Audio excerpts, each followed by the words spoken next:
What is up, Super Fam and Bro Vengers alike? I am Sensei Finito, aka Vane Sensei, and welcome to Marvel Bros, where we discuss all things Marvel and everything pop culture. And today we are going to be talking about none other than Deadpool and Wolverine. I am so hyped and excited to check out this amazing movie that's going to be coming out in about a month now. I think, give or take, roughly, it's about a month. So I am extremely excited. I can't wait. We are also right now streaming on all major platforms, I guess is the best way to say it. So wherever you guys want to check us out at, you can. That's Twitch, YouTube, Facebook, Instagram, and we're also going to start that Twitter space in just a second here.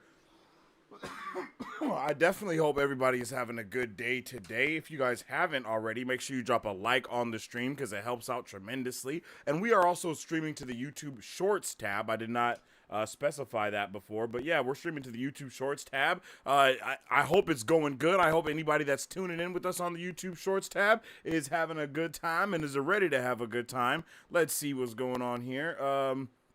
Like I said, I am streaming on all major platforms right now. So if I take a second to say something or do something, it's because I'm looking at 5 different dashboards.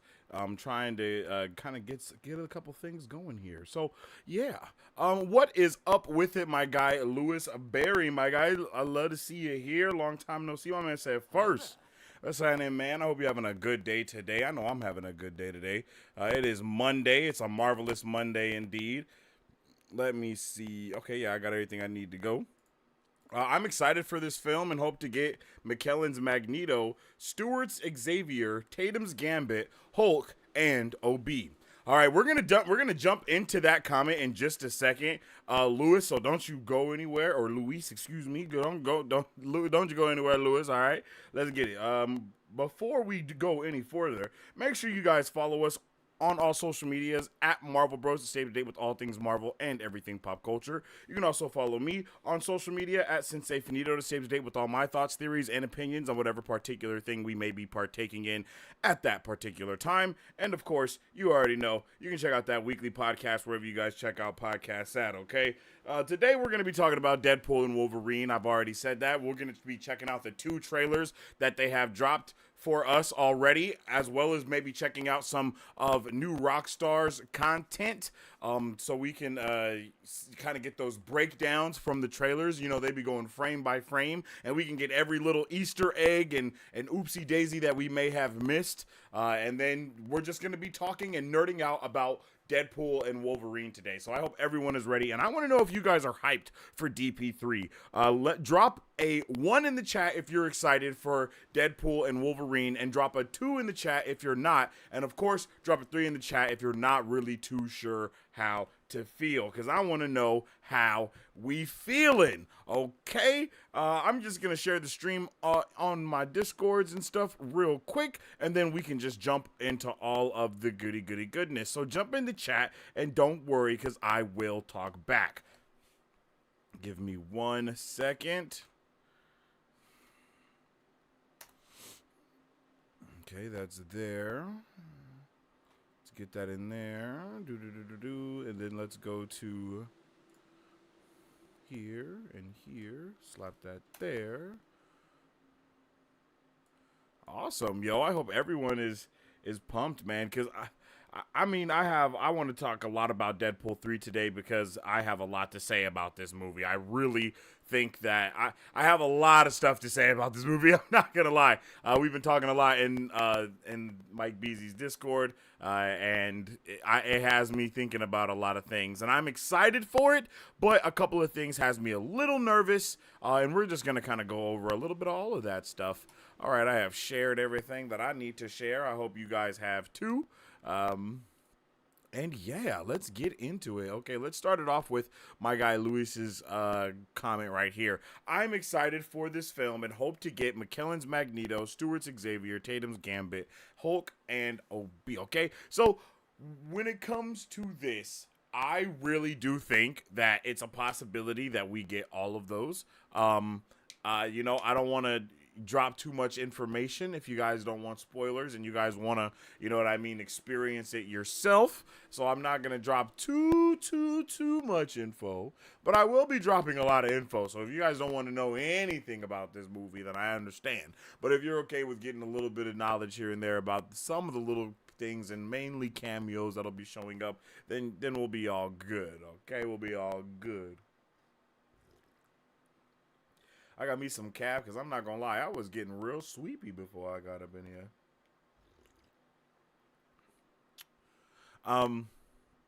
As far as McKellen's Magneto, I'm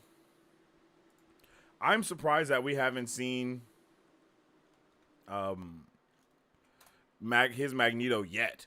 I mean, I know we were supposed to be getting Michael Fassbender's Magneto in WandaVision, and in Multiverse of Madness, but unfortunately all of the crazy restriction stuff that was happening at that time stopped us from having those like couple of cameos that we really, I think it would have been an amazing thing to get just some of those cameos that we just talked about, because I mean everyone knows like Ian McKellen's Magneto is like the guy, right? But Michael Fassbender's is the one that a lot of people grew up with now, like I guess this era's that they grew up with, I guess you can say. And it was going to be crazy to see him in those movies because I'm pretty sure they always had the idea of bringing in Ian McKellen and Professor X and all of that, you know? I mean, they already did have Professor X in Multiverse of Madness, so it's not too much of a stretch to think that they would have also added Magneto, or at least some version of Magneto, and this version of Magneto being none other than, you already know.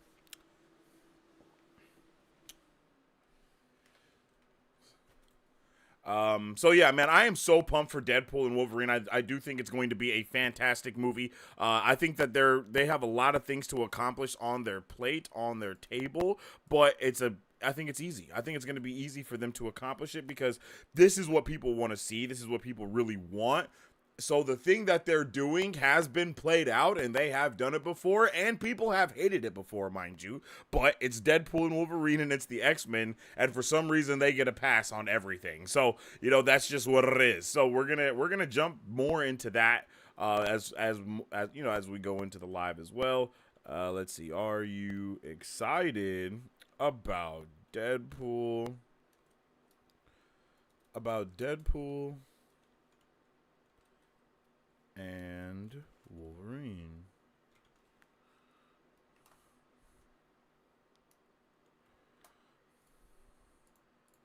Start that poll up, baby. Can I hit that bow? I'm here for quality content. Yo, what's up with it, Derp? I hope you're having a good one, man. Hello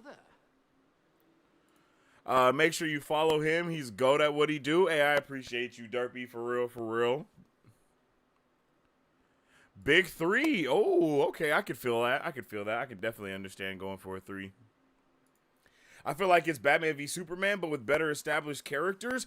That's funny that you said that because I compared it to The Flash. I think that Deadpool and Wolverine is going to be The Flash, but just Deadpool, and it's actually going to be done right, basically, because we know that movie also got reshot to hell, and there was cuts and here and that, and then JG came through and kind of changed some stuff because of his universe that he's doing.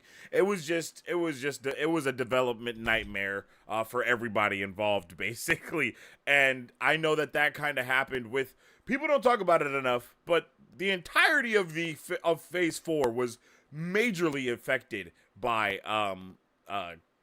everything. Like the entirety of Phase 4 was affected by whether it be COVID or the strikes or the other strikes. You know what I mean? Like there was a lot of stuff going on. Rehires, fires, bad executives, basically. We had Iger leaving, Chapek taking the mantle, and then when Chapek took the mantle, it kind of all went to hell from there. His idea was to just flood Disney Plus with all of those projects, and like, you know, that happened, and then people were like, bro, this is too much content, which is something that we've never heard of before when it comes to anything Marvel. It's always been, no, give me more content. And then that's what they did, but they just kind of ramped it up to the maximum degree. And that's something that I really wasn't prepared for, to be completely honest with you. But they did a really good job though, nonetheless. Like I think the movies that Chapek dropped, or the shows and all of the things, like, yes, it was a little like sporadic, but it did something to grow the universe. It did something to grow, the MCU, and get a lot more people on board with the MCU. And no matter what anybody says, if you look at the Rotten Tomato scores, basically, of what's been going on with Phase 1, 2, 3, and 4, overall, it's all been overwhelmingly similar scores, whether it be the audience score or the critic score. The critic score for Phase 3 was actually higher than every other phase, as it, I mean, Phase 3 is the one, but as far as it goes for audience scores, it's pretty similar across the board. So we just gotta get this movie. We need more of every type of movie. That's what the thing is we can't get flooded with one type of movie, right? We can't just get, oh, this is the only movie that we're getting for a little while, and then we're only gonna focus on this over here. Like, no, we need all of the content, and that's kind of what we got. But we need it to start connecting in different ways, because it's hilarious to see people say that they have to watch everything in order to understand what's going on, but then simultaneously say that nothing is connected in Phase 4. It's just a very wonky space to be in right now for that stuff. But it's okay, because I do believe that Deadpool and Wolverine and X-Men 97 have literally they've been cooking, and they are here to save here to save that side of the fandom that feels like they have not been getting the stuff that they want, because for a lot of people they have, right? And Deadpool and Wolverine is something that we need. Like, we do need R-rated Marvel movies. We do need R-rated Marvel TV shows. We do need all of that. We need the TVMAs and all of this, and the interconnected universe to be even more interconnected. We want that. But it's just that when you have so many people that are not sure what's going on and how to do stuff, and it just gets convoluted for them. And so we got to kind of come through as like content creators and nerds, and help everyone else out get on board a little bit more. You know what I'm saying? And there's nothing wrong with that. There is nothing wrong with that. I'll tell you that right now. Let me see. Oh, that's what I was trying to do. This, that one. Yeah. And then, boom.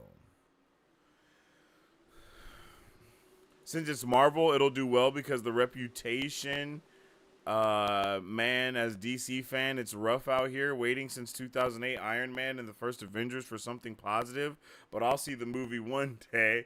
Hey, man, and that's unfortunate, though. It's definitely unfortunate, Derp, because I love DC's content as well. It's just that I don't think they love it. That's kind of how they make me feel. They make me feel like they don't love their content. Marvel, I feel like people that make Marvel stuff, they love it. Same with Star Wars. Like, even though people feel different about it, it's like you can tell that the creators, most of them, not all of them, most of the creators like actually care about the world, the universe, the creativity, the stories, the lore, the world building, the passion, all of these things that make these stories what they are. But, there's also the people that are more bent on showing their interpretation of what that is, which isn't a bad thing either. It's just everything has an audience, and I think a lot of the times the corporate greed is what leads the marketing, because they want the fans, they want the nerds, so they market to them. But at the same time, you have the creatives that are like, well, I want to do something completely different from what's going on in the comics or than what's ever been in the comics, and and then it all just kind of jumbles up, and then shit just gets lost in translation. Like, it's a story old as time. You know what I'm saying? It's one of those type of things.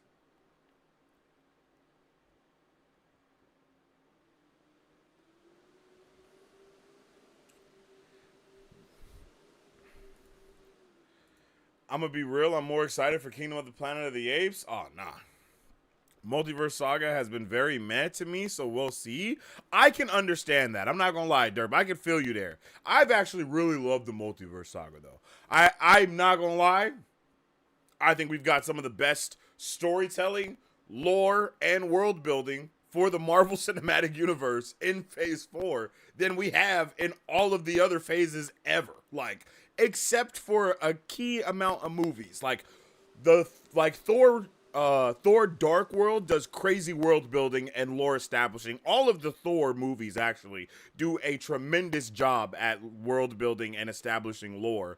And then we have a couple other movies that do a really good job of that as well. But I feel like the Phase 4, it's been insane. Not just giving us full fleshed out maps of what's going on within like the multiverse and how the multiverse works, but also being able to see what that can mean for the future. Like we've been seeing so much multiverse content that it's been weaved together. Honestly, it's been weaved together beautifully to where I think we're gonna like I know Mike Beasley has said this multiple times, but it's like we're gonna be able to go back to watch like Thor Dark World, like I was just saying, and then the things that they say in Thor the Dark World are literally the building blocks of what we have now as the multiverse. Like I know BZ has said that about Dark World, and there's another movie that takes that stance as well. I just can't think of it right now. But yeah, man, I am super like I think I think I can understand why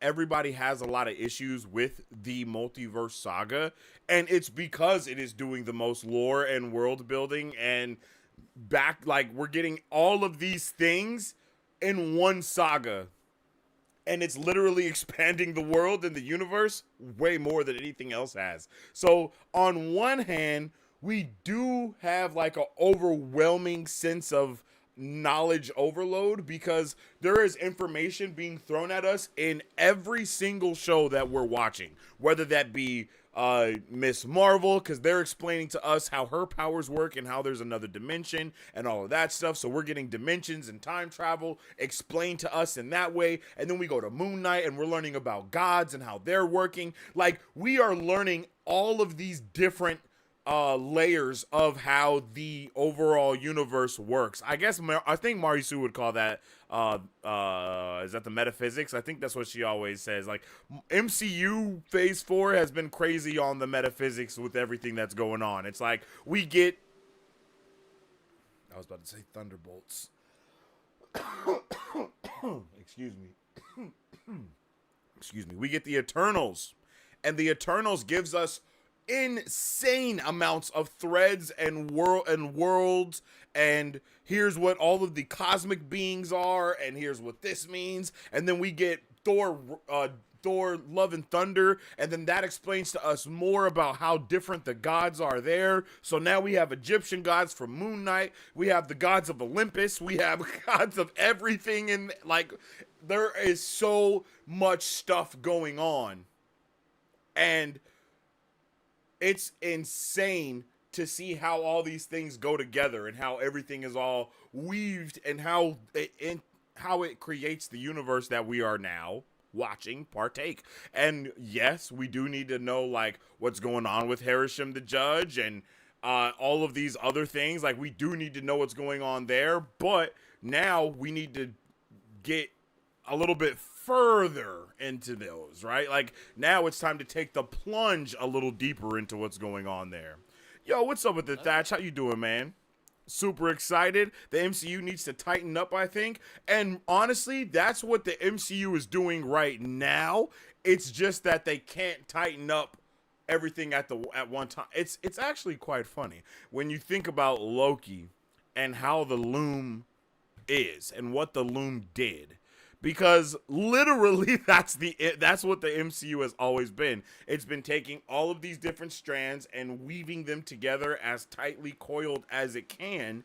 And now that Loom is broken because now they have access to all these other characters in real life. You know, that's what's going on in real life. The loom is broken, so they can't weave things as tightly because they have to be able to input all these other characters that they now have access to. So they have to be able to make some of these wild, outlandish things happen because that's the only way we can get these characters now because of how tightly we've been weaving this loom up until this point.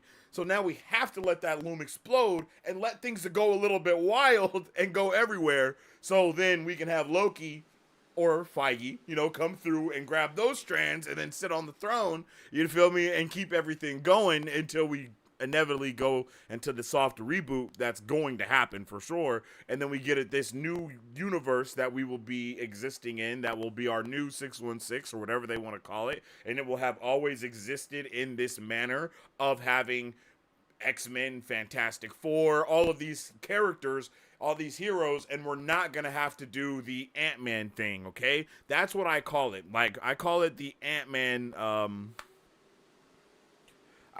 the Ant-Man theory, I guess you can call it, right?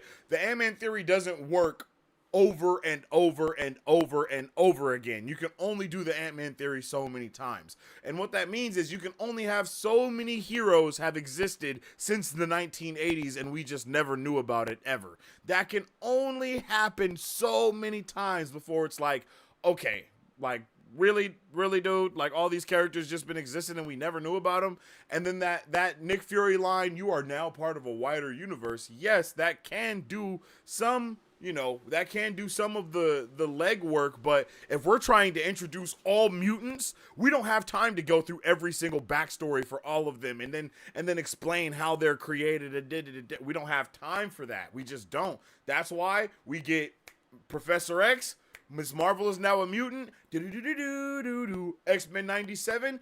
Deadpool and Wolverine. Now we know about mutants. And now, when we get them folded back in, it's going to be all dandy and gravy. And we're not going to have to be like, oh, well, that doesn't make sense because in 1980, we learned from Ant-Man that he was the only hero because in S.H.I.E.L.D., you know what I mean? Like, we don't have to do any of that shit. We don't have to try to play all these mental gymnastics because we can just kind of just make it happen real quick, fast, and in a hurry. And now we can go on with telling better stories because we don't have to worry about getting everyone caught up on these quote unquote little events, right? Like, I think that's what the main goal is. We want to have Deadpool have his own movies and Wolverine be able to show up and Hulk have his own stuff and all these characters doing their own stuff.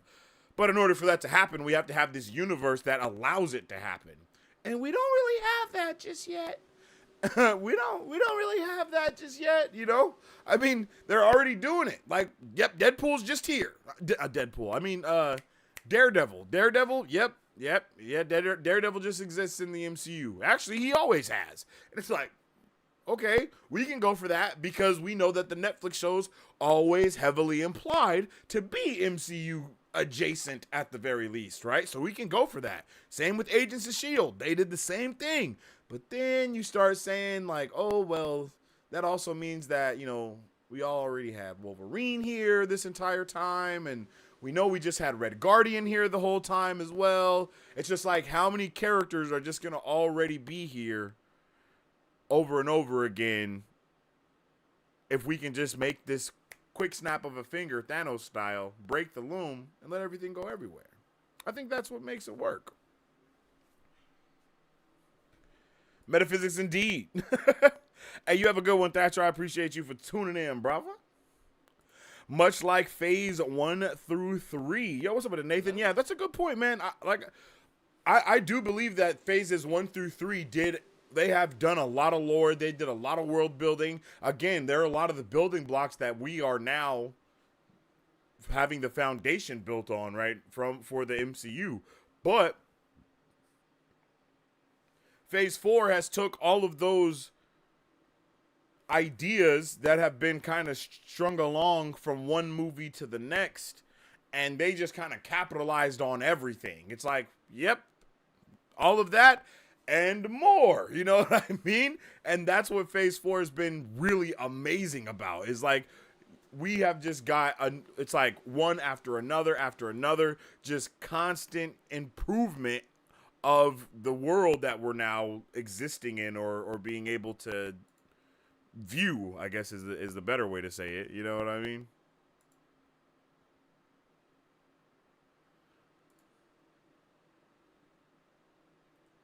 Let's open that. Open this over here. Okay.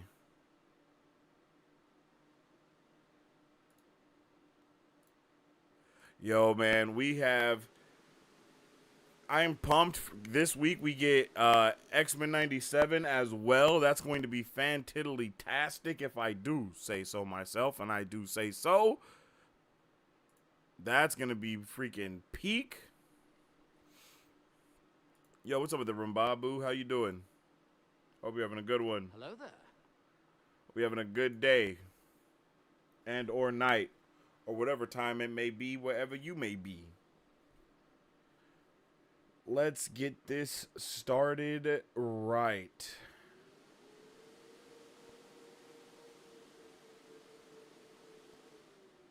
Oh.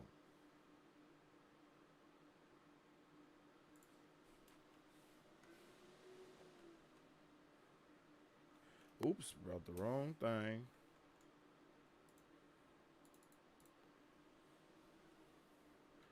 Deadpool.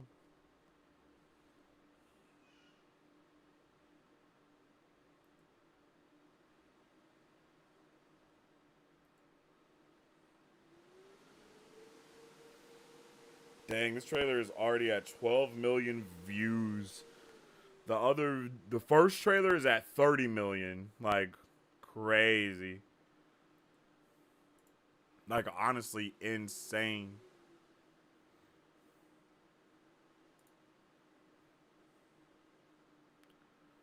Okay.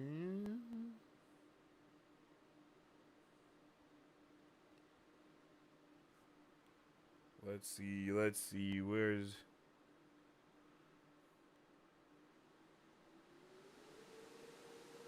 Bam. All right. Let's get it.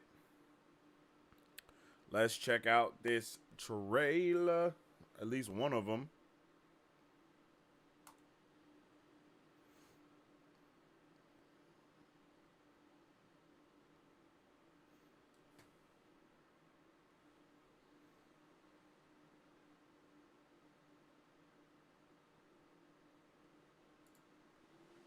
Oops.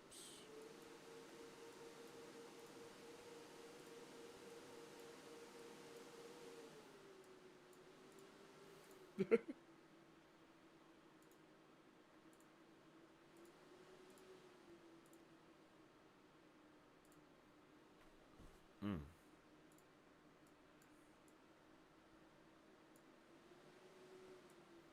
Oh.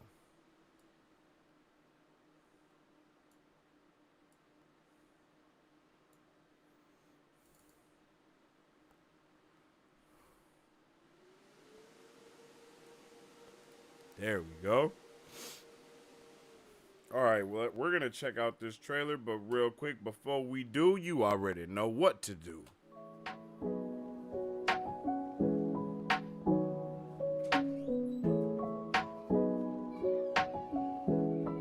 Hi, my name is Dominique Pruitt, and I started Don's Bon Gourmet Popcorn LLC in the summer of 2021 to introduce delicious and unique flavored popcorn not found anywhere else in the world. Why, you ask? Because I make it in my home with love, just for you.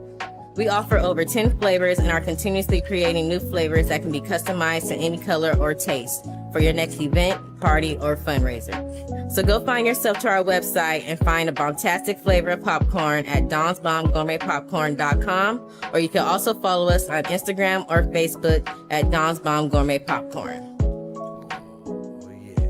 I get you some Dom's Bomb Gourmet Popcorn, where the popcorn is always bomb gourmet, and of course it's made by Dom. All right, let's get into it, y'all. I'm excited. I'm excited because this trailer is awesome, mainly. Like, these trailers are freaking dope. Get the headset on. That handy dandy headset. Turn that audio on, baby. How is this looking? Hey, wait a minute. Did I not just do this? Oh, bam. How's that versus that? Yeah, let's do it like this. Yeah, let's do it like this. Happy birthday to you. All right, okay. It's been a challenging few years, for sure. But I'm happy. That is because of each and every one of you. I'm the luckiest man alive. Make a wish, buddy.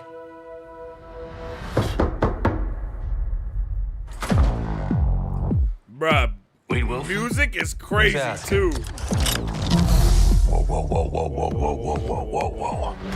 Is that supposed to be scary? Pegging isn't new for me, friendo. My But bad. it is for Disney.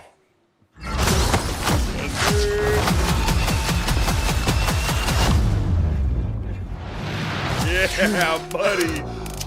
Mr. Wilson, you appear to have soiled yourself while unconscious. I wasn't unconscious. Who are you? Why am I here? Walk with me. Wait. You are special. This is your chance to be a hero among heroes. This, bro, the hype behind this music is crazy. I smell what you're stepping in, Sensei. Your little cinematic universe is about to change forever. I'm the Messiah. I am Marvel Jesus.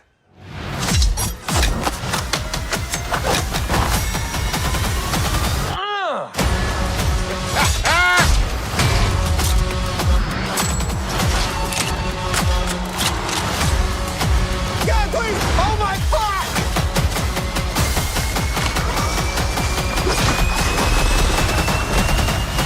I love this part. Wait!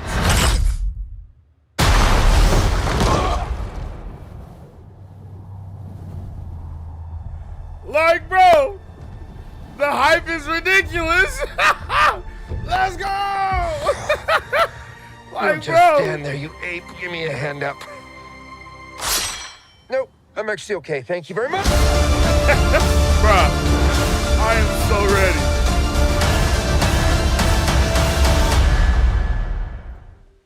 Yo, I will never forget, like, literally, I will never forget the sheer excitement reacting to this trailer. Super Bowl Sunday, in the car outside of my friend's house, like, Super Bowl party going on inside. I'm in the car with my equipment watching this trailer because I was like, bro, we're in here today. Yo, yes, this trailer is crazy hype. The music hits so hard. Everything about this is just gonna be amazing. And it was a really good balance of showing seriousness of the trailer and that, you know, that Deadpool that Deadpool just straight up comedy vibes at the same time, yo, because when Bruh snatched his toupee off his head, yo, I couldn't believe it. I was like, what's happening here? And yo, I think they did a really good job of giving us a whole bunch of stuff and not giving us too much at the same time. Giving us enough to go frame by frame on, look at all the things that are going on. Like, look, bro. I like this movie, what is it, July or something? July 29th or something like that.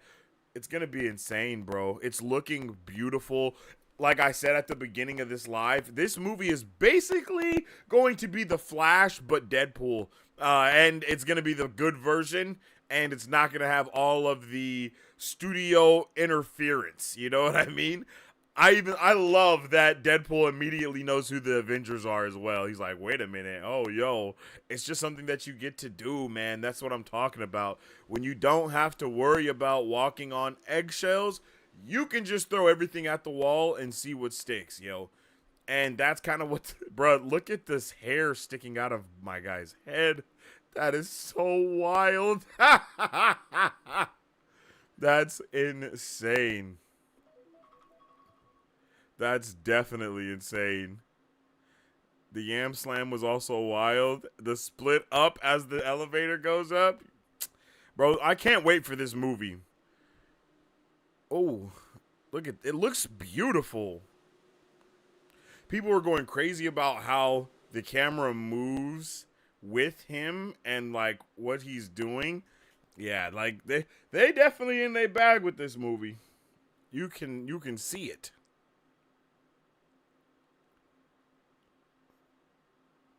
Bro, I remember thinking that was Dr. Doom at first, and I was like, oh wait, nah, bro, I got a gun. Dr. Doom wouldn't have a gun. What the heck? Like, he is whooping the hell out of everybody. I also think that's dope that the TVA is the same TVA we see, but now it's like bloody and they getting the shit beat out of them. Like, and we didn't see that ever in Loki from them, you know? Like, just seeing the little things like that. And then having the freaking Secret Wars comic right here. Like, come on, bro, let's go. It's peak.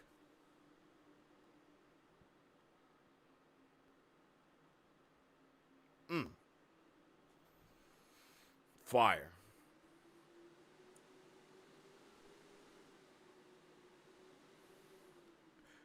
Wow. Like, yes, sir. Like, bruh, W trailer. That was a W trailer and a W tease. Like, they did a really good job with that. You can't even, there's nothing else to say. Like, man. The hype was so real. All right, and now let's check out the newest trailer that just dropped not too long ago. Let's check out this one out.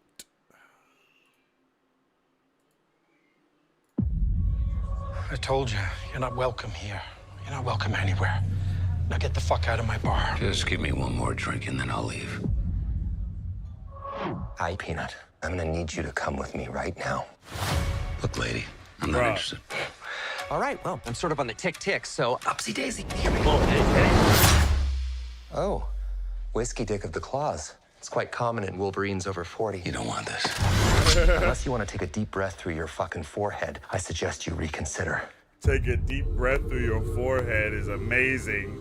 The red and yellow Marvel Studios is amazing.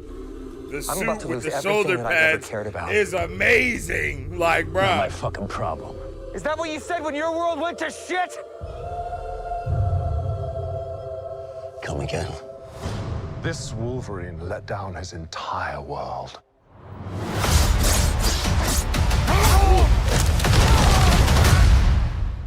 Bro, that fight is gonna be, Should we wait for a third act flashback? Go fuck yourself. I can't wait. I'm so excited.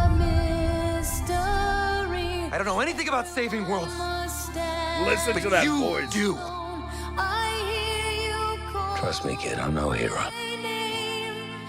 You were an X-Man. You were the X-Man.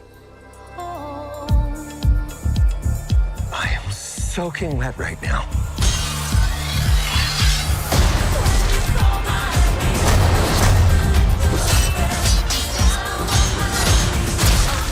Oh! Boys are so silly. This is what I'm talking about. Big slow motion action sequence. Who knows if you live or die? Yo! Let's fucking go. Let's fucking go. That's right. Let's fucking go! Yo, I am so ready to see this movie, bro. Cocaine. Hey, cocaine is the one thing that Feige said is off limits. What about Bolivian marching powder? They know all the slang terms. They have a list. Even snowboarding? Even disco dust. White girl interrupted? Even forest bump. Do you want to build a snowman? Yes. But I can't. Bruh. Get ready to hold on to your everything because that movie is going to be insane for sure. I don't know if anyone else is ready for it, but I definitely am. I can't wait. The hype level is unreal. It's too real, actually. That's how unreal it is. It's through the freaking roof, my guy. I'm pumped. All right, let's check out this video and see what New Rockstars is talking about with all the Easter eggs and details that we missed from this movie. Welcome back to New Rockstars. I'm Eric Boss, and this is a frame-by-frame breakdown of the new trailer for Deadpool and Wolverine. I scrubbed through this trailer to find every Easter egg you might have missed, and thank Marvel Jesus that I took my time with this, because there are dozens of details hidden in between the obvious highlight cameos that I can't believe are hidden in this trailer. I'm going to cover it all for you, and you can support New Rockstars with one of our Deadpool and Wolverine shirts or one of our other Marvel designs over at nerdriot.shop. All right, let's get started. How can you? I told you, you're not welcome here. You're not welcome anywhere. Now get the fuck out of my bar. Just give me one more drink and then I'll leave. Hi, Peanut. I'm gonna need you to come with me right now. Okay, so the trailer opens in a bar in Canada. There are Canadian flags hanging throughout the bar. There's also a Calgary Flames logo over Deadpool's shoulder. Canada is obviously important to Ryan Reynolds, where he comes from, but in the universe, it is the origin point and the refuge of Wolverine when he wants to go off the grid. This shot approaching Logan from behind reminds us of the shot of Logan from the Wolverine Insomniac game trailer. Yes, sir. Guys, and not just that, I'm pretty sure don't they do it in closer. That's why Old Spice Total Body Deodorant is the way to stay fresh. Down there on the family jewels. What the hell is happening? Just to the right of Logan on this bar top is this jar with a label. Just put the tip in, see how it feels. And I'm pretty sure those are blue condoms in the jar. So obviously it's a sex joke, but this bar is double dipping on collecting tips while encouraging safe sex, which I imagine is completely lost on the barflies we see in the background of this bar. Of course, we often see Wolverine in bar fights, from the 2000 X-Men film when he severed that shotgun, to 2011's X-Men First Class when he told Charles and Eric to go f themselves, to the 2013 bar fight with the dudes who killed that bear, and then the removed ending scene from the 2013 film that would have called back that same bar in the 2000 X-Men film. But I'm wondering, could this bar fight be the man with metal claws fights That's what I thought immediately in She-Hulk? That would make the most sense. I mean, that's legit what I thought as soon as it happened. But I was like, no, because Wolverine's been in 10 million bar fights. I think I even said that in my trailer reaction. Like, word for word. Like, he's been in bar fights all the time. So, it's not uncommon for him to be in a bar fight, for this one to just be that one specifically. And that would mean that he's been in the 616 MCU. That could be possible if he escaped his universe and then came to our universe and is hiding in Canada. That could definitely be possible. That would actually be insane. Wow, that would be dope, right? He escapes his universe, and that's why they say he failed his universe, because he leaves it, and then he comes here, goes to Canada, as Wolverine does, and then just becomes a hermit and doesn't have to worry about anything because we don't have a Wolverine in our universe, so he gets to just chill out and vibe. That would be crazy. Yo, what's up with the word? How you doing, my guy? Hello there.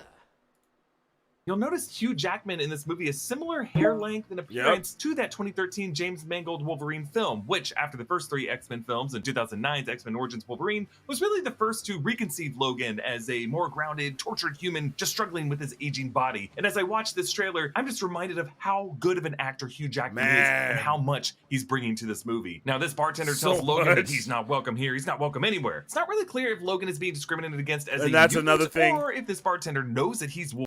That's another thing that I was saying too. Like, if he said it like he knows he's Wolverine, so that makes me think that it's not in our universe, unless he's just always getting in bar fights there, and that's why he's not welcome. I could see that for sure. Wolverine, and he's just getting into trouble everywhere by letting a lot of the mutants die. Or, you know, Logan could just be some asshole who doesn't pay his tab. But this bartender is played by Greg Hemphill, actor and writer from Still Game. But notice how his audio doesn't match what the bartender actually seems to be doing here. I told you, you're not welcome here.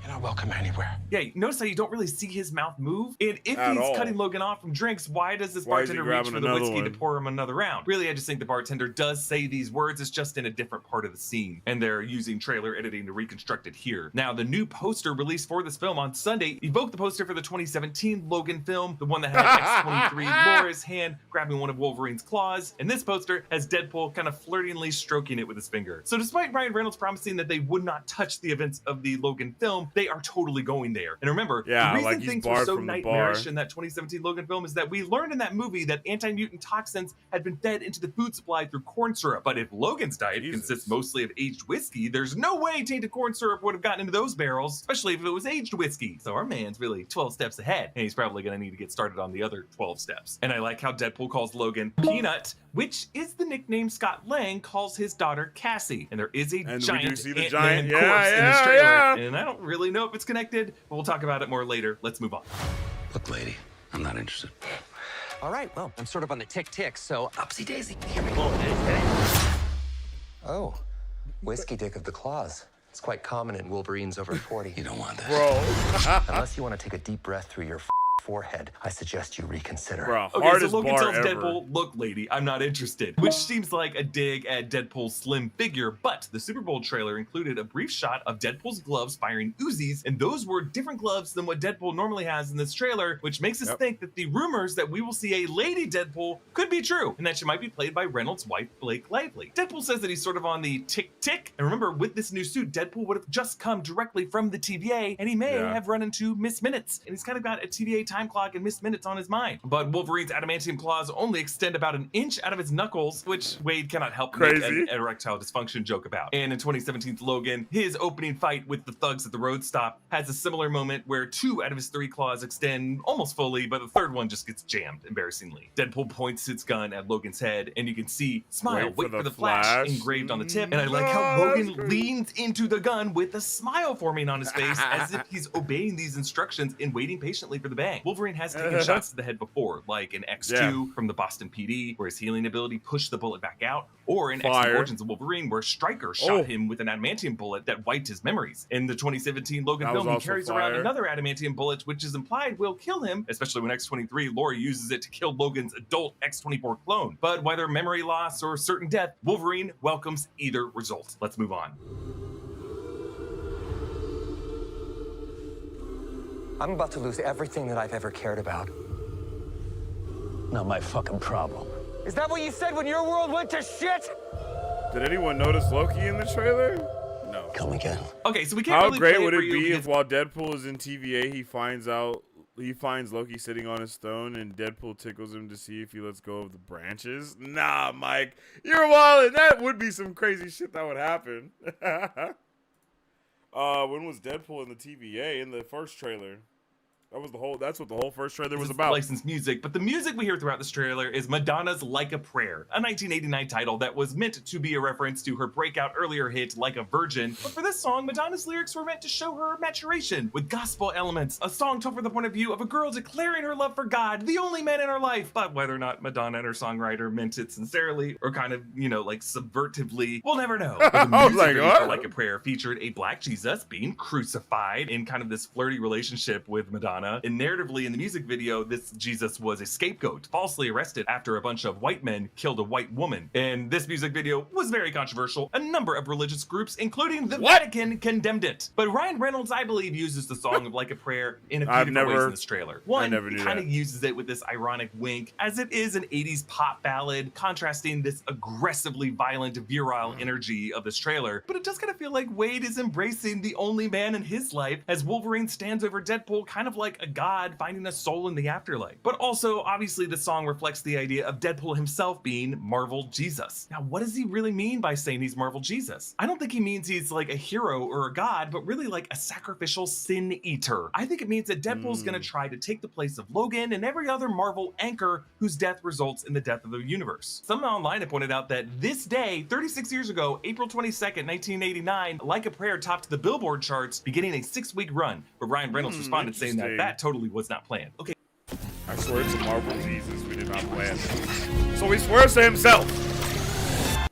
Okay, we move on to the dusty wasteland of the void, or just what we that assume 20th is the Century void, because Fox it does logo that have, we like, saw a like different 8 years ago vegetation than what we saw in Loki episode 5. Once again, we see the partially submerged 20th Century Fox logo, and the X of the word Fox remains visible above the ground. As in Fox's X-Men movies, they often would linger the X for a few frames on the opening fades to black. And ever since Disney's buyout of Fox, the division has been forced to drop the Fox and just go by 21st Century. Also visible in this place is the tip of Toronto CN Tower, obviously another Canada reference. There's also the stern of this vessel. I was trying to figure out what this was. I was wondering maybe it's the shell of the USS Eldridge from Loki episode 5 when Goliath devoured it. Or maybe it's the helicarrier where Deadpool fought Francis in the 2016 Deadpool. Either way, this is a pretty small ship. It's not like, you know, the stern of a Titanic or something. And behind the 20th Century Fox logo, there's some mountain peak that we were not able to see before in past trailers. I'm wondering maybe this is like Ludogor Mountain. You know, the one where the Scarlet Witch supposedly died. Behind Wolverine, there is some kind of airship crashed into the mountainside. I was thinking maybe the Hindenburg if it didn't explode. Or maybe it's that Hydra Zeppelin that we saw for a few frames in that alternate reality in Multiverse of Madness when Dr. Strange and America Chavez were just like tumbling through reality after reality. You know, I didn't like even the know 12 seconds when Multiverse of Madness actually lived up to his title. Logan walks through this wheat field, gladiator style, with this row of endless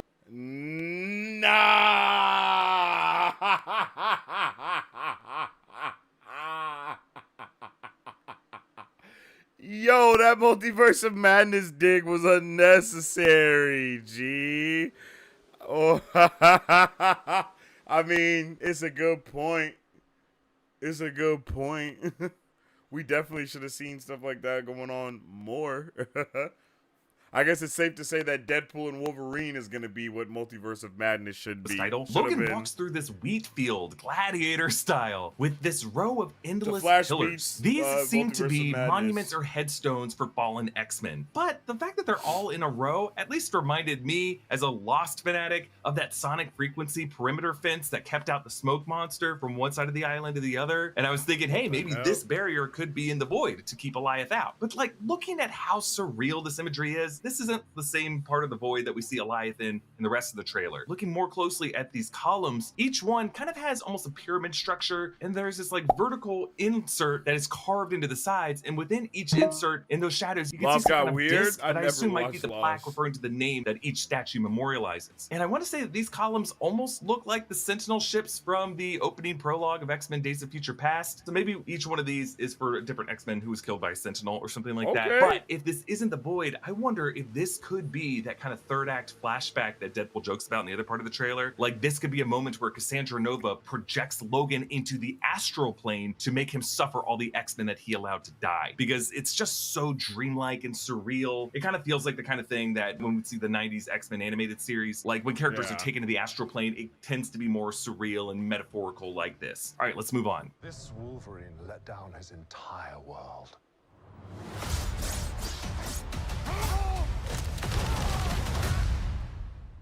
Want to talk about what's haunting you, or should we wait for a third act flashback? Go yourself. Okay, TVA Agent Paradox, played by Matthew McFadden, says this Wolverine let down his entire world. And we see Wolverine face down on the floor of the TVA. So yeah, this is a one shot in both the trailers we've seen so far of Wolverine inside of the TVA. And notice how Paradox has taken a blow to the face with a band-aid covering a broken nose. So who is this Wolverine? I think we're looking at a Wolverine from a different timeline who failed to stop a grisly fate of all the X-Men. It could have been a mutant massacre on Genosha by Cassandra Nova, or like a part of the timeline after the events of Days of Future Past, where the X-Men all started wearing these brightly colored suits that were comic accurate, or maybe some incursion wiped them all out. It's worth noting that in the Genosha massacre in X-Men 97, the Watcher was overseeing it, suggesting some kind of multiversal importance to this event. I just want to remind everyone that despite the Fox X-Men films seeming to have forked into 3 to 4 different timelines and it all being kind of confusing to the viewers, one thing that I learned from my rewatch is that from Fox's perspective, at least, they considered these movies to all be part of one shared history, a history that was weird but then got fixed or retconned by the events of Days of Future Past, and that in their eyes, First Class generation, who we saw in X-Men Apocalypse and X-Men Dark Phoenix, would have aged into the OG cast, but then just kind of lived on a different but normal, typical X-Men life path that would have led to the ending we saw in Days of Future Past, and then onto Logan, and that at this point in history, Mr. Sinister would have arisen as the big bad, who was behind this vast plot to experiment on mutants as the rest of mutant kind was bred out of the population through the food supply. But we just never got to see this Mr. Sinister plan because Disney bought Fox before a New Mutants sequel could have led to an Inferno Goblin Queen movie. That was the original plan. So this Wolverine character could have come from that Fox timeline if it were allowed to live on and didn't end in the 2017 Logan film. Or he could come from an entirely new timeline that we haven't spent a lot of time in. Maybe the X-Men universe that Monica Rambeau ended up in at the end of the Marvels. One that looks a lot more like the colorful X-Men animated series. So we see some great Wolverine Deadpool combat here. Wolverine swipes his claws at Deadpool, who ducks the blows, and behind Wolverine, Fire. an older ship with 3 masts and rigging is visible. We did see a similar vessel in Loki episode 5 that I speculated could be the Santa Maria that was Columbus's flagship that struck a reef off the coast of present-day Haiti, and its wreckage was never recovered. And then on the far left, looks like a red and white striped circus tent. And since Hugh Jackman in this movie, I'm just gonna assume that it has to do with The Greatest Showman. Wolverine plunges his claws into Deadpool's crotch. Youch! Deadpool fires his guns into Wolverine's sides, and then Wolverine flips his head back right into Deadpool's face. And for a single frame, you can see that the butts of Deadpool's adamantium katanas are initialed DR. Trying to figure out what this is, maybe like Deadpool and Ryan. For what it's worth, in the past, Ryan Reynolds has said that his swords, at least his old ones, before these adamantium ones, those were named B and Arthur because Deadpool loves B. Arthur. So we see Wade sitting with Logan in this restaurant, and I love how Wade still has the staples in his head with chunks of hair from where his hairpiece was attached before the TVA hunter ripped it off. And Wade wonders if we'll get to what's haunting Wolverine in a third act flashback, which is really just like a screenwriting trope in which they'll try to humanize the antagonist during the film's climax, like Anton Ego in Pixar's Ratatouille, that Campbell's Soup ad parody. And by the way, there is a theory that the reason the Ratatouille recipe works so well on Anton is that the farmhouse where Remy first glimpsed some recipes with the old woman who shooed him away was the same furniture of the farmhouse that young Anton lived in that flashback, and that Remy was actually making Anton's mom's recipe. But anyway, Ryan Reynolds has always sought to subvert these screenwriting structural tropes, and with the 2016 Deadpool, he kind of interwove Wade's flashback throughout the film in the first and second act, to really just leave the third act as all action. And with Cable in Deadpool 2, he revealed what was haunting Cable with his introduction in Act 2. But Wolverine's response is, go f yourself, which is the iconic line he says to Charles in Magneto in X-Men First Class. Go f I like how so we're just gonna break down the rest of the trailer because there's like Madonna music in it, and they're gonna flag it. So Deadpool and Wolverine round a corner past this cart. Bagels and it's like a little like hood. the churro carts of Disneyland. There's a neon sign for a bar called Copperheads, and in Marvel Comics there is a Serpent Society villain named Copperhead. Not sure if it's related. You'll notice that Wolverine is now no sleeves, baby, and he looks a lot like he did in the 90s animated series version of the character, down to the red X belt buckle. Yet he doesn't have a mask, and he did take off like the shoulder pad armor parts. He just tore off everything that was there. I was about to say, those Hugh Jackman was ripped worried about off. skin cancer on his arms, which is something that he has dealt with before. So in the exterior shots, over in the dust of the void, the sleeves are on, whereas this setting looks covered. And it might just be me, but I know Hugh Jackman is incredibly jacked, but his arms, maybe they're just hairless, but they do kind of look really smooth. So maybe he's wearing some kind of sleeves, but also I obviously don't know how arms like that are supposed to look. Deadpool is now carrying golden guns, which I think might be a reference to the dual golden guns of Face Off. Face Off definitely seems like the kind of movie Deadpool would reference at this point in the film. The 2016 movie ended with him stapling Hugh Jackman's face over his face. The storefronts behind them include Eastside Pharmacy Medical Center, and then Liefeld's Just Feet, Orthopedic Solutions, and amazing Easter egg. So Rob Liefeld is a co-creator of the Deadpool character, and he has been mocked over the years for his character designs with hulked out heroes with insane proportions, an abundance of pouches, and an apparent inability to draw feet. Notice that the sign also says quality assured, free consultation, custom footwear, 014-3877. So here in this void, the Rob Liefeld, or maybe his variant, who's a foot expert, got pruned from existence, and that could be why the Rob Liefeld of our reality is so bad at drawing feet. There's also a little Sage flowers and gifts. There's a mutant named Sage who was part of the Hellfire Club and recently played a big role on Krakoa, monitoring the gateway system and being part of X-Force. Now, in the car, Deadpool shows Wolverine his birthday party Polaroid with his friends, telling Wolverine, I don't know anything about saving worlds, but you do. So it seems like Wade's own reality is under threat. This could connect to the rumored plot device of anchors in this movie, where in every universe there exists one individual whose death triggers the collapse of their universe, like the Owen Reese Molecule Man plot in Jonathan Hickman's Time Runs Out storyline that leads into the 2015 Secret Wars event that Avengers Secret Wars will adapt.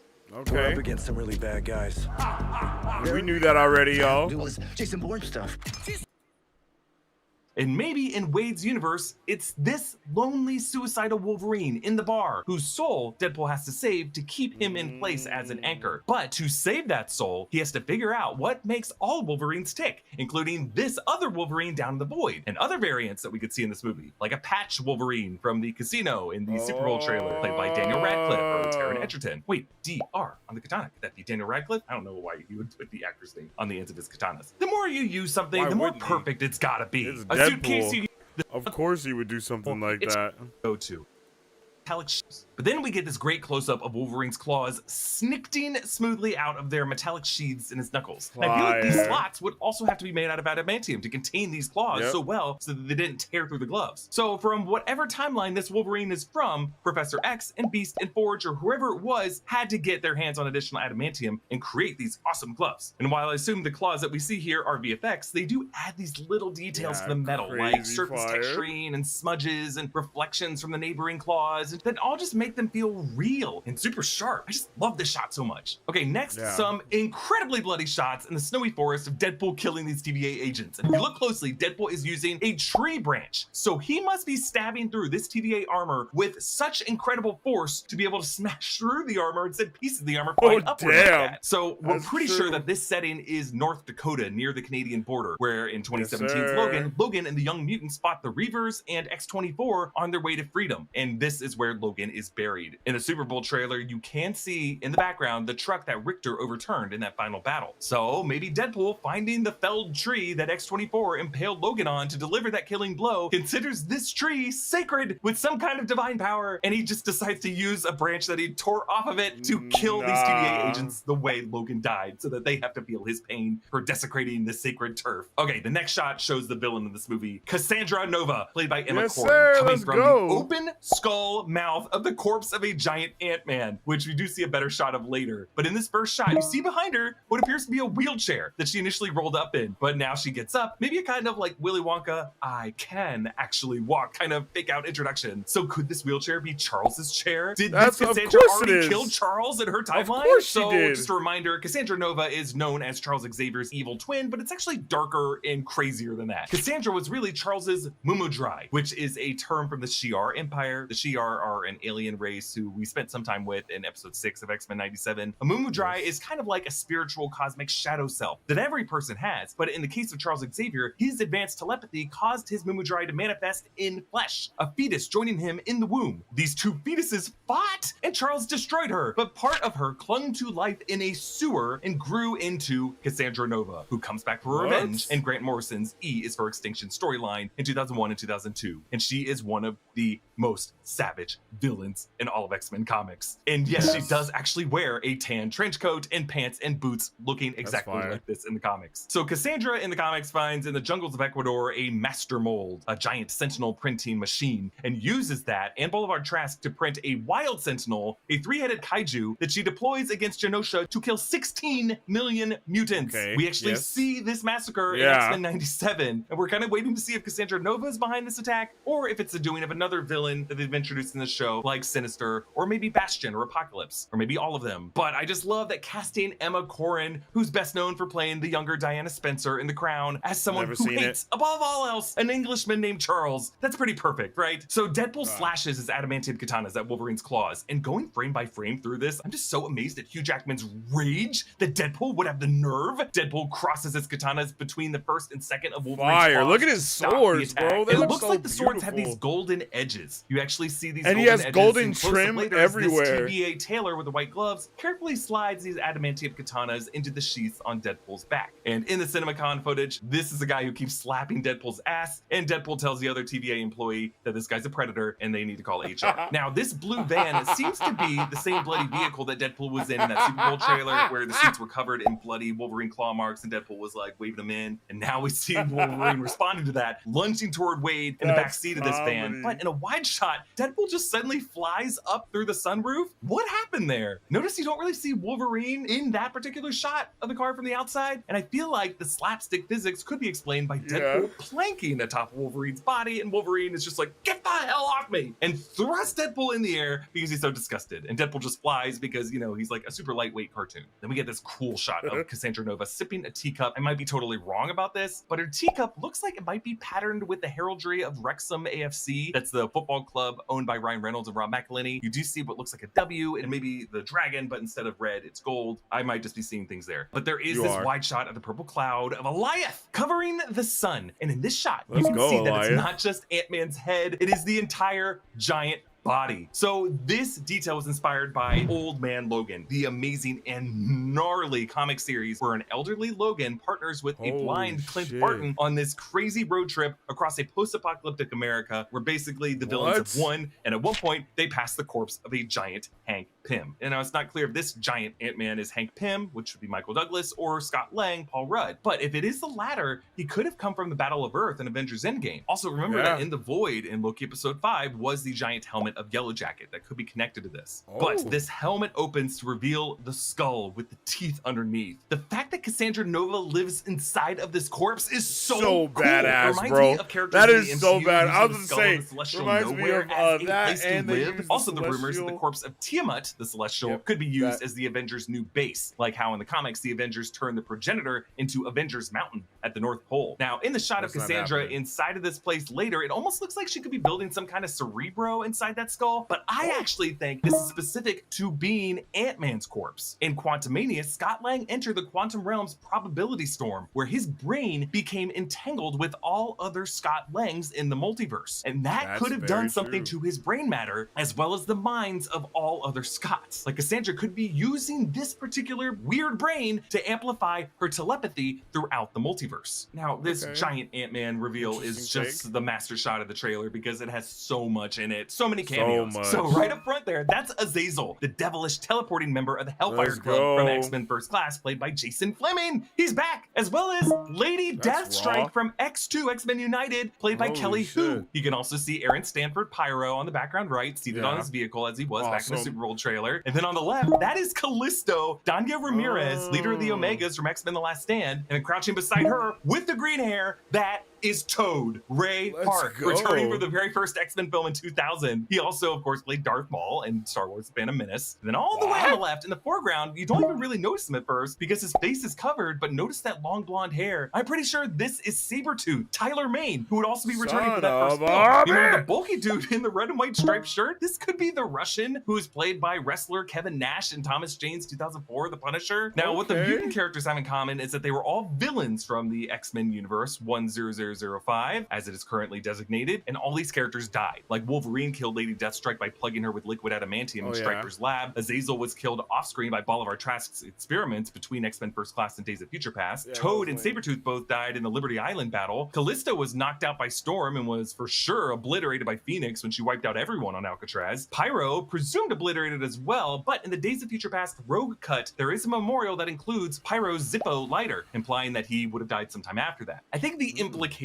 of the pruned 20th century Fox logo and the fact that it's not 21st century tells us that there was some incursion with Earth 10005 and that this entire history from the Fox era was erased. And maybe some souls might have been lucky and spared and reassigned to other universes, but these were the misfits who were left behind to waste. The vehicles in the shot are also worth mentioning because in the background on the left, that is the Fantastic Four Model 1, aka the Flying Bathtub, a version of which we saw in Fantastic Four Rise of the Silver Surfer, a movie that we're breaking down this weekend on New Rockstars. But on the right is the V16 coupe of Red Skull from Captain America: The First Avenger. But notice in the next shot, that Hydra Mercedes hood ornament has been replaced with an Iron Man head, and it has been painted to have the flames on black decor of Tony Stark's Roadster Hot Rod from the 2008 Iron Man film. This is so cool. So my hot take is that the masked driver of this vehicle could be, wait for it, Terrence Howard, the original roadie, pruned to the boy. Now Terrence Howard parted ways with Marvel under bitter terms before Iron Man 2 when Don Cheadle replaced him, but maybe the part as scripted in the script could give him.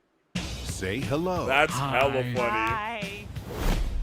Oh no. To your imaginary A chance to get the last laugh. If it's not Terrence Howard, my guess is that it's going to be someone else from Tony Stark's orbit. Maybe Harley Keener, maybe Christine Everhart, or maybe William Ginter Riva. Like the guy could have figured out how to make something from a box of scraps. I just listed a couple lower tier actors because you know, their budget for cameos is not unlimited in this movie. Also in the background of this V16 shot is the Golden Gate Bridge that was pruned from the events of X-Men The Last Stand. We see Wolverine gargling with a bottle of Jack Daniels, and I assume this is his man cave where he lives. And we know from a later shot in the trailer that this is the same location that has the giant John jawbone framed bed that Hulk slept on in Thor Ragnarok. There's a quick cameo by Deadpool wearing little shoes while the pup licks Deadpool with the longest, most disgusting tongue. And notice that they are in front of Liefeld's just feet as it explodes. Then we get this Mad Max Fury Road type shot of one of these scavengers reining four motorcycles like horses. The one closest to us is the Hydra motorcycle from Captain America, the First Avenger. You can see the Hydra logo near the bottom of it. One of these other motorcycles is definitely the one Steve Rogers rode in that film. The vehicle that they are towing is the one that has the Canadarm attachment used for the NASA Space Shuttle Columbia. And the dish on the end of that arm looks like the Bifrost pattern, and I think it's used to repel or to summon Goliath. An explosion rocks these four guys, and if you look closely at the walls behind them, these are actually the gloved fingers of the giant Ant-Man functioning as the gates to this compound. And that's such a cool detail. In Cassandra's lair, Wolverine tries to attack, but she telekinetically redirects his arms into his own leg. Emma Corrin is so fun to watch here. The face they make as Cassandra puppets Wolverine, it's almost as if to say, wah wah, so close. Also, take a look at Cassandra's fingers.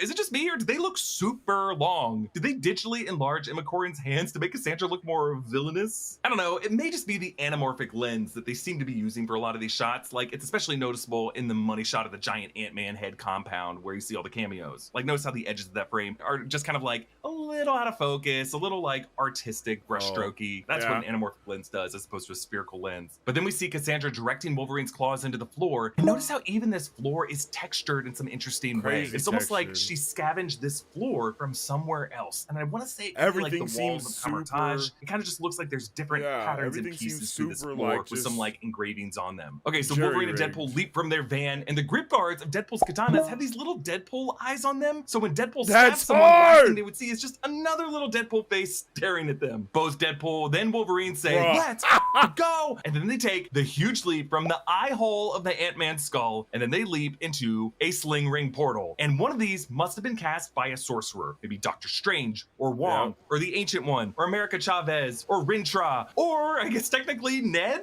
In Spider-Man No Way Home, sling ring portals just like this were used to open a rift between universes to get the Andrew Garfield and Tobey Maguire Peter Parkers into the MCU. And I feel like that's where these two are headed. And I love how the lighting within Goliath behind this portal flickers just as they cross the portal threshold, which gives the shot some great purple versus gold color contrast as these two are silhouetted on white. It recalls how in Spider-Man No Way Home, the purple reality rifts showed incursions between universes. Now notice how this trailer whites out the destination. I don't think it's gonna look like that in the movie. I think they just left it blank in this trailer to avoid a huge spoiler, and it lets our imaginations wander to fill in that run wild. But think about it. What setting would be so iconic that we would recognize it immediately? I'm thinking this is going to be one of the portals that Wong opened to the front line of the Battle of Earth and Avengers Endgame. And we're gonna cycle back to that moment, and right as he says you wanted more, Deadpool and Wolverine are gonna walk right into frame. And we're gonna see a replay of the Battle of Earth. Like, we're gonna hear Deadpool say, I am Deadpool, as he snaps the Infinity Stone in Tony Stark's place to kill Thanos. Because the CinemaCon footage gave us this little tease that we see Deadpool in Thor's arms from Svartalfheim and Thor the Dark World, where Loki died. And Paradox says it's a distant future. But really, I think what they're saying with that is that Deadpool could cycle into any iconic MCU moment. So why not I Am Iron Man? And also in the CinemaCon footage, there was another moment that showed an earlier scene of the movie where Peter says, we are Deadpool, and Deadpool rejects that. And I think the way Ryan Reynolds says, I am Marvel Jesus. I am Marvel Jesus. I think this is does say it like I am Iron Man. Tony Stark's big line to say the MCU's anchor, Tony Stark, for him to say, I am Deadpool. But I just saw this. If you look closely, you can see Cassandra Nova to the left of Wolverine as he's jumping through the portal. Just on the edge of the sparks there in the background, smiling at them with a raised eyebrow. And I think that might be blood on her mouth. So clearly she wants them to make this jump, and maybe she plans on following them. Okay, the trailer ends with Wade and Blind Al at his birthday party, which was also in the CinemaCon footage. Want to do some cocaine? Hey, cocaine is the one thing that Feige said is off limits. What about Bolivian marching powder? They know all the slang terms. They have a list. Even snowboarding? Even disco dust. White girl interrupted? Even forest bump. So this pillow behind Al is the Smoko Macho Nacho Mochi plushie. It's a nacho dip from hot sauce. So basically what Conan O'Brien looks like now, I assume. Blind Al's cocaine calls back the past two films when their cocaine stash was hidden beneath the floorboards near The Cure for Blindness. Among their euphemisms for cocaine are White Girl Interrupted, a nod to the 1999 film with Winona Ryder and Angelina Jolie and Brittany Murphy, as well as Forrest Bump, which, other than rhyming with Forrest Gump, I choose to think it's a reference to how Forrest Gump can't stop running. Or maybe a reference to when Jenny tried to jump off a ledge after doing lines. Now, to be clear, cocaine was referenced in the MCU in an episode of Miss Marvel, so Feige doesn't have that hard of a rule against it. But Blind Owl ends this by saying, do you want to build a snowman? Of course, referencing Frozen, and Wade says that he does want to, but can't. And it reminds us how, in Deadpool 2, Wade watches the Barbra Streisand musical film Yentl and makes this observation. Can you hear me? Is it just me, or do you want to build a snowman from Frozen sound suspiciously like Papa Can You Hear Me from Yentl? So we must end this trailer breakdown with our Taylor Swift Dazzler watch. If you have been following New Rockstars, you know that since the NFL playoffs, I've been looking closely at Taylor Swift's connections to Ryan Reynolds and Sean Levy and Hugh Jackman to see if she could cameo in this movie, maybe to play the mutant Dazzler, as it seemed like she was expected to in 2016's X-Men Apocalypse, because she was like friends with Sophie Turner, and there's like a photo of her with like a Dazzler album cover. And I was totally ready to just give up on this theory, but then last week, Taylor Swift releases her new album, The Tortured Poets Department, and the final track on the standard edition of that album, Clara Bow, ends with her singing this word. The future's bright, dazzling. Dazzling. I mean, come on. Taylor Swift is known for Easter eggs in her songs pointing to her past boyfriends, including Tom Hiddleston, and her future career moves. I'm not saying this is like a smoking gun, but the clues are at least pointing in that direction. Comment down below with what you love the most about this trailer. Follow me at EA Voss. Subscribe to all 3 channels. Yo, I am so hyped for Deadpool and Wolverine. It is going to be freaking insane in the membrane. It's going to be wild. We are going to see all the things that we have ever wanted to see. It's going to rectify all of the wrongdoings over the course of the last however long you want to talk about it. It's going to be bloody. It's going to be funny. It's just going to be a jolly good time, man, and I really cannot wait for it. I hope you guys are ready for Deadpool and Wolverine, because I know I am, man. Like, whoa!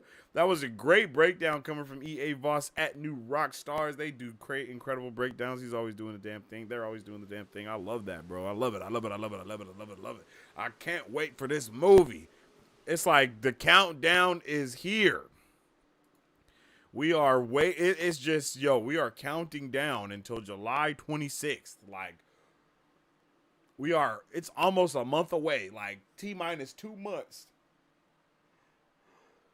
T-minus 2 months until it's time to go. You feel me? So, I am super excited about it, man. And I don't know what you guys are most...